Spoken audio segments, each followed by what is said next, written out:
Hey, welcome back to Life of Paw Paw. Yeah, today ain't gonna be one of my normal videos. Today I want to talk about. If you know me and my family, you know we've had a food booth at the Carolina Classic Fair for over a decade. Over a decade. We sell chicken on the stick, the best chicken on the stick on earth. We serve the happiest chicken on earth. All right, but we've been doing that fair back when it was named the Dixie Classic Fair. The Dixie Classic Fair. It's now named the Carolina Classic Fair. And but we've been doing this fair for over a decade, maybe 13, 14, 15 years to be exact. One of those numbers. But anyway, uh, the green and yellow tent, chicken on the stick, Jamaican flag, American flag waving. You know what I'm saying? The spicy Jamaican jerk, the sweet strawberry barbecue, and the teriyaki chicken with the island rice that my wife fixed. If you've had our food at the fair, you know it's delicioso. But so last year we wasn't there. I know I got stopped in the mall. I got stopped in Walmart. I got stopped at a lot of places asking me where was I at. And we wasn't there because they rejected our application. They rejected our application because they said that the year before we were not honest about how much money we made. Let me tell you how the fair works when it comes to payment. So you pay a certain amount up front, but what they really want is 18% of your sales, of your gross sales. Your gross sales now. That's what they really want. So so let's say up front you pay $3,000 to do the fair. Every day you take them a sheet showing your totals. They take 18% of your totals and they deduct it from your initial fee. And once your initial fee balance is zero, then you start paying them 18% every time you go turning your slip. So they get 18% of what you sell, gross receipts. All right. So they said I wasn't honest about how much money I made in 2023. So when I applied in 2024, they rejected my application. So I called and I talked to the lady, and she said that the auditor told her that I refused to pay the last day, which was a bold-faced lie. Bold-faced lie. I never refused to pay anything. He refused to take the payment because I couldn't give him the kind of receipt he wanted me to give him. Now, let's talk about these receipts. They said that each vendor was supposed to do a Z out from a cash register. Well, there was other vendors that didn't look like me that didn't even have a cash register and did handwritten receipts. So the last day I wrote a handwritten receipt because my cash register went out. I was told that that was unacceptable, but they accepted his. You know, the one that didn't look like me. They accepted his.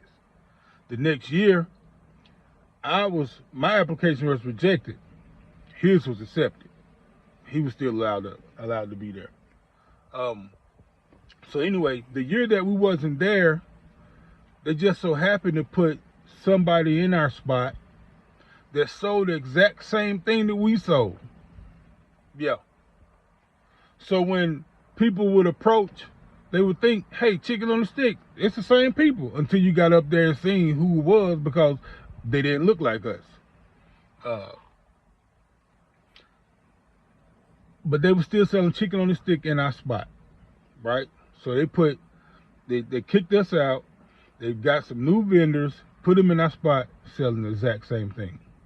So I called a family friend, and he told me, go through the government channels. That's what your city council is there for. That's what the government is there for. They're there to help you. So I contact my city council person that's over the ward where my business is located, and I get a meeting with her and the city manager, and I think the facilities manager from the fair. So we go down, we meet with them, we talk to them, and she's intrigued. She's the mayor pro tem. She's intrigued. Dee Adams. She's intrigued by the situation, and she wants to know why I'm not giving my spot, why my application was rejected. And that's when the facilities manager, I think his name is Robert, said that they accused us of stealing our own money, basically, right? So now the cat's out the bag. Okay, so that's what you think. That's what you think. You think we're not reporting our full income at the fair, right? So anyway, they didn't give me a spot last year. They told me to reapply this year, and at first they said reapply this year and we'll get you back in. Now, when this year came and I called before I reapplied, I was told you can reapply. I can't guarantee you a spot because we already have people to sell what you sell. Look at me. When I tell you that they let people sell what I sell on my row with me for the last 5 years, I didn't have one complaint because I know how good my product is. I know what I sell. But you're going to tell me it depends because we already got somebody to sell what you sell. I said, all right. So I contact my city councilwoman again, right? I was advised by someone to put the application in. So I put the application in. Believing that if my application was accepted, I would be put back in my original spot that I built up over the last 14 years, right? So the application was in limbo for a long time. It didn't show it being accepted until the last minute. It showed it being accepted at the last minute when it was close to the deadline of not being able to get a refund, right? And then I found out my spot, and it's not where I was at. It's actually on the back end where I don't want to be there. I want to be back in my original spot, right? So I go through the proper channels again. I'm trying to get moved. I'm trying to get moved. I even go as far as to contact the mayor, y'all, the mayor. And that's when I found out the kind of government that we have, decisions like that are left up to the city manager. The city manager. An unelected city official, the city manager, who I've been asking for help for the last 2 years, the city manager, who refuses to help me, the city manager, who refuses to help a citizen of his city that he manages to the benefit of someone from an entirely different state. What city manager does not want to help the people of his city? That's your job, to manage this city. I need your help. I need your help. But you don't want to help. I was told that the spot they put me in is a high traffic spot. My response, well, if that's the case, then take the people you put in my spot and put them around there. Put me back in my original spot. Well, a little birdie told me the reason they really don't want to put me back in that spot is because the amount of revenue that the new people made. Now, I don't know if it's true or not, but if it is true, if they did make the revenue that they say they made, that I've heard that they made, I know why. Because we spent the last decade and a half building up that spot for chicken on a stick. So that means that this was our year. Last year, 2024 would have been our year to pop off. And that's the year that you kicked me out, gave my spot to somebody else that don't look like me, and let them reap the benefits of a black man's hard work. We have I have shed blood, sweat, and tears for that spot. Literally. The first year I got my gas cooker, I set myself on fire, burnt my shirt off. My whole arm was pink. Blood, sweat, and tears I've shed for that spot. Literally, not figuratively, literally. And y'all gonna take that spot that I built up over over a decade, put somebody else in it, and let them reap the benefits, let them reap the harvest of the seed that I've sowed, when last year could have been our best year ever, and then you gonna let me back in this year and thumb your nose at me by putting me in the back by the barn? Like I ain't paid my dues at this fair? Like I ain't stood 10 toes down with this fair when people was calling y'all racist because it was called a Dixie Classic Fair? All them years of storms, ice cold weather, hurricanes, warnings, hurricane gusts, tornado warnings, me and my family standing out there, and this is how y'all do us. Where's the loyalty, bro? Where's the loyalty? And there's only one person that has the power to change this. This is what I've been told.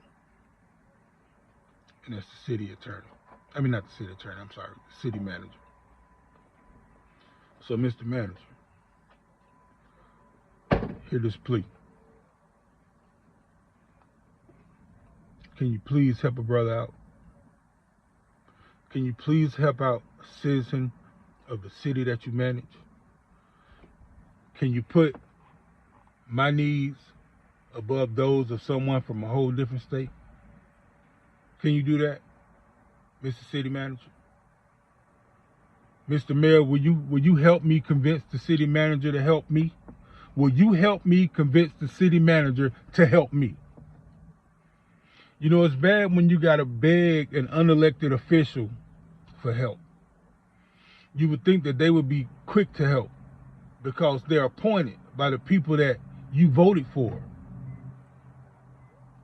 But then when they give you their butt to kiss, it's like, what it really does, it makes you think about getting into politics so that you can fix the system, because the system is broken. If I can't get help from the city manager, the system is broken. The system is broken because you are there for us. You work for us. And if you are not willing to help us, then the system is broken. And the only way to fix it is to get in the system and fix it from the inside out. So maybe we got to start running for office, y'all. Maybe we need to start running for office. Maybe we need to be on the school board. Maybe if young people from my generation was on the school board, the school system wouldn't be about to be bankrupt.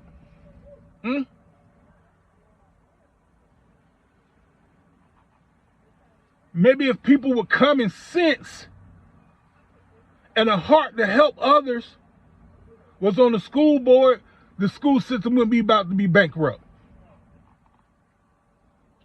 And if people with common sense and a heart to help others was the city manager, I wouldn't even be making this video. I'd be thanking them. If I was the city manager and a citizen of my city needed my help to help him in his business, and it cost me nothing, it cost the city 0 pennies to help, I burn the sole off my shoes running so fast to help that citizen. But that ain't the response that I get. The response that I get is kick rocks. The spot, that's your spot. Deal with it. Well, this is my last, this is all I can do, y'all. All I can do is make a video about how I feel about it. Put it on social media.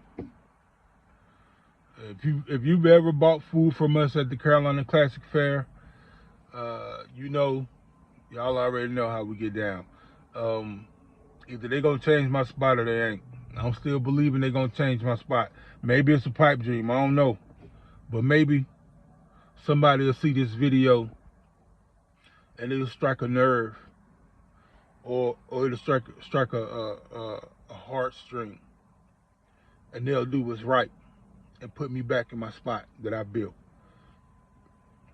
that me and my family's built over the last 10 plus years. Maybe they'll do the right thing. I don't know, but if they don't do the right thing, um, we're still gonna be at the fair this year. Just gonna be in a different spot. But hopefully, like I said, somebody see the right person see this video, and it strums the right heartstring, and they put us back in our spot that we built up over the last over a decade, man. We put a lot of blood, sweat, and tears into that spot, and our customers know where to come find us at, and that's where they come to find us at. So it wouldn't surprise me if the new people they put in that spot had a great year of sales their first year at the fair, because people are used to coming to that spot for chicken on the stick. People are used to coming to that spot for the best chicken on the stick at the fair. 100% true. So they probably did have a great year. That only tells me that that year would have been our best year ever, and we was robbed of that. We was robbed of that because somebody wanted to make some assumptions, man. But it is what it is. We can't go back in time. We can only deal with the future, and we still got time for y'all to change my spot back, put me back in the right spot. I'll let y'all know what happens. Paw Paw out.